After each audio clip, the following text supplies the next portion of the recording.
नमस्कार, आपण पाहताय सांगली न्यूज. प्रथमतः मी सर्व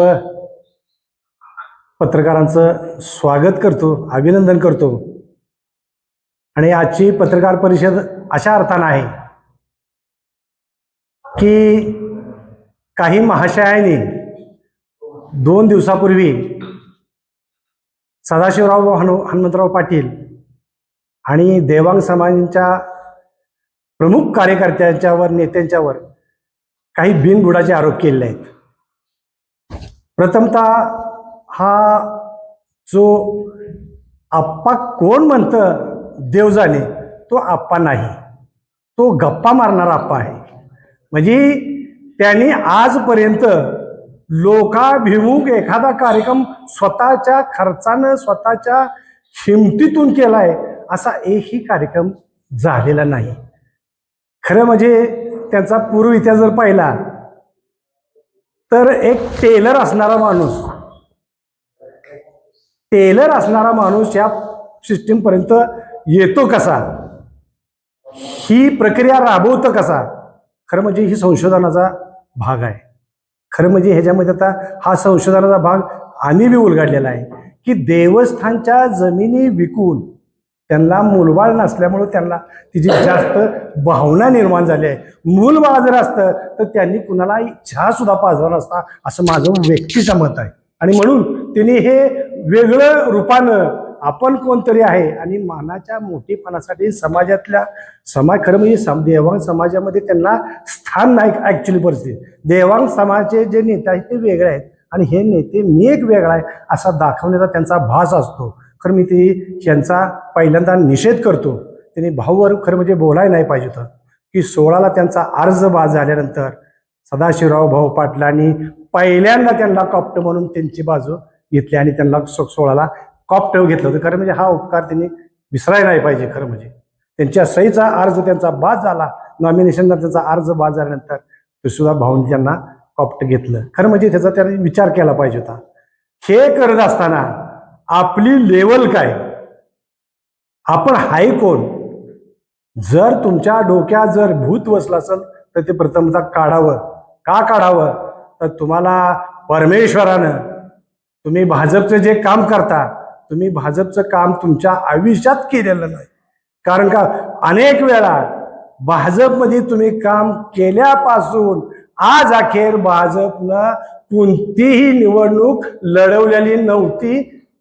पहिलीच नगरपालिकेची निवडणूक आपण लावत होतो. खरं म्हणजे तुम्हाला त्या संधीचं सोनं करण्याची वेळ तुमच्यावर आली होती आणि भाजपला सुद्धा ताकद तुम्हाला दाखवण्याची वेळ आली होती. खरं म्हणजे तुम्ही ह्या सिस्टीममध्ये तुम्ही यायला पाहिजे होतं. परंतु तुमचा जो गनिमी कावा गेले अनेक वर्षापासून आहे की भाजपला तुम्ही कायम तडा दिलेला आहे, विश्वासघात केलेला आहे आणि भाजपचा विचार सोडून वेगळ्या अँगलनं तुम्ही आत्तापर्यंत राजकारणामध्ये काम केलं आहे. तुमचा जाहीर निषेध करतो. तुम्हाला लाज वाटायला पाहिजे असं माझं प्रामाणिक मी तुम्हाला ठणकावून सांगतोय की सदाशिवराव भाऊ पाटील एक असं व्यक्तिमत्व आहे. खरं म्हणजे जिल्ह्यामध्ये किंबहुना महाराष्ट्रामध्ये असा एकच व्यक्ती आहे की विरोधकाला सुद्धा एक ब्रशब्द न बोलणारा, त्यांच्या आयुष्यात त्यांनी कुणाला ब्रशब्द विरोधात बोललेला नाही. अपयश यश हा विषय वेगळा आहे. सर्व माणसाच्या जीवनामध्ये अनेक चढ उतार येतात, कुणाला चढ लागत नाही आणि कुणालाच उतार लागत नाही. खरं म्हणजे जी जाणीव त्यांना असली पाहिजे होती.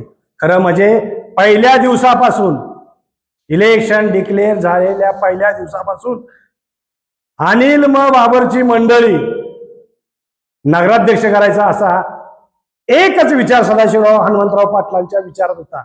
खरं म्हणजे त्याला कलाटणीच देण्याचं काम जर केलं असेल तर तुम्ही अनिल बाबर तुम्ही केलेलं आहे, सदाभाऊंनी केलेलं नाही किंवा कुणीही देवांग समाजातल्या नेत्यांनी केलं नाही. की सुरुवातीपासून एकच नाव आघाडी होतं, ते अनिल बाबरांची मंडळी, अनिल बाबरांची मंडळी.